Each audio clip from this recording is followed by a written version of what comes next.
1,06,464 जो पहले से कॉन्ट्रेक्चुअल एम्प्लॉई हैं उनको उसमें पोर्ट किया गया है और वो भी डिपार्टमेंट की सहमति से किया गया है। उसमें से पोर्ट करने के लिए जो प्रपोजल था वो 1,06,000 का था, लेकिन 95,424 लोगों ने सहमति दी, वो उसके अंदर पोर्ट हुए हैं।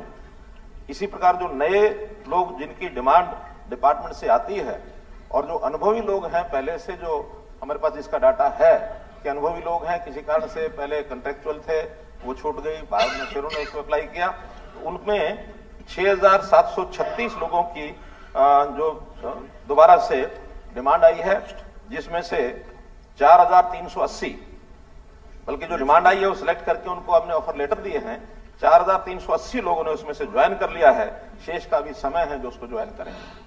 पहली बात तो ये है कि ये व्यवस्था शुरू क्यों की गई, क्योंकि बहुत से एम्प्लॉइज जो हमारे आउटसोर्सिंग पर ठेकेदार प्रथा के माध्यम से आते थे और लगातार एम्प्लॉइज के और भिन्न भिन्न ऑर्गेनाइजेशन ने कहा कि इस ठेकेदारी प्रथा को किस तरीके से खत्म किया जाए, क्योंकि ऐसे आउटसोर्सिंग के जितने भी कर्मचारी हैं उनका शोषण बहुत होता था। न उनको ईपीएफ का लाभ मिलता था, न उनको ईएसआई का लाभ मिलता था।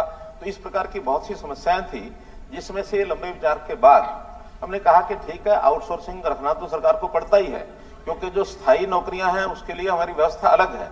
वो स्टाफ सिलेक्शन कमीशन है, वो एचपीएससी है, या कहीं कहीं जो अलग से व्यवस्थाएं जो बनी हुई हैं वो सब परमानेंटली अलग से हैं।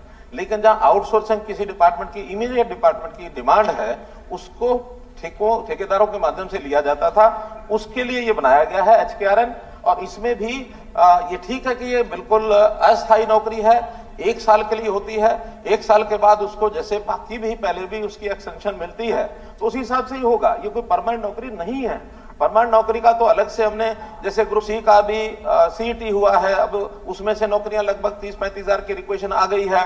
उसी के बाद ग्रुप डी की है, उसके भी सीईटी होना है, वो सब प्रक्रिया अलग है। ये तो तुरंत इमीडिएट आवश्यकता को पूरा करने के लिए एचकेआरएन के माध्यम से करते हैं।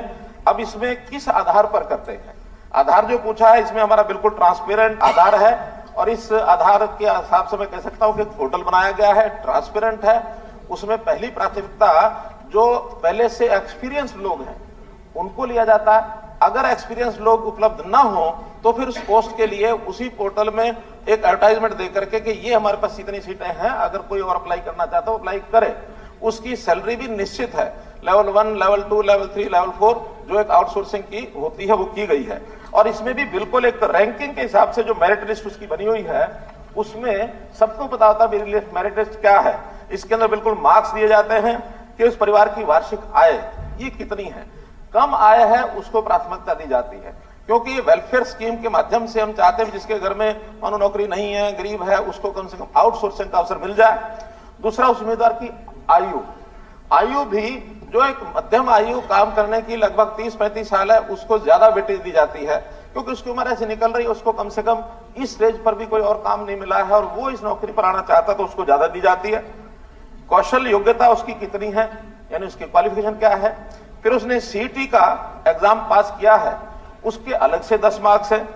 फिर उसकी सामाजिक आर्थिक मापदंड, जैसे 5 नंबर देते हैं कि जिसके घर में एक भी नौकरी नहीं है, या और जो हमने 5 नंबर अलग से रखे वो उसको देते हैं।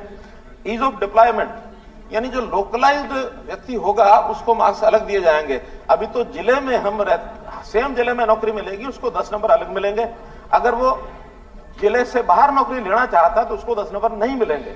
जहां तक ट्रांसपेरेंसी का विषय है, बिल्कुल मार्किंग तय होती है, उनको उनके मार्क्स बता दिए जाते हैं कि इतने मार्क्स तक जो है रैंकिंग तक इनको नौकरी दी गई है। इनमें से कोई ज्वाइन नहीं करने आएगा तो दोबारा से जो उसके नीचे वाले लोग होते हैं उनको उनकी ऑफर ली जाती है। जो ऑफर एक्सेप्ट करता है वो उसमें आता है, जो एक्सेप्ट नहीं करता तो 15 दिन में उसका नाम, उसकी ऑफर भी समाप्त कर दी जाती है, नए व्यक्ति को भेजा जाता है।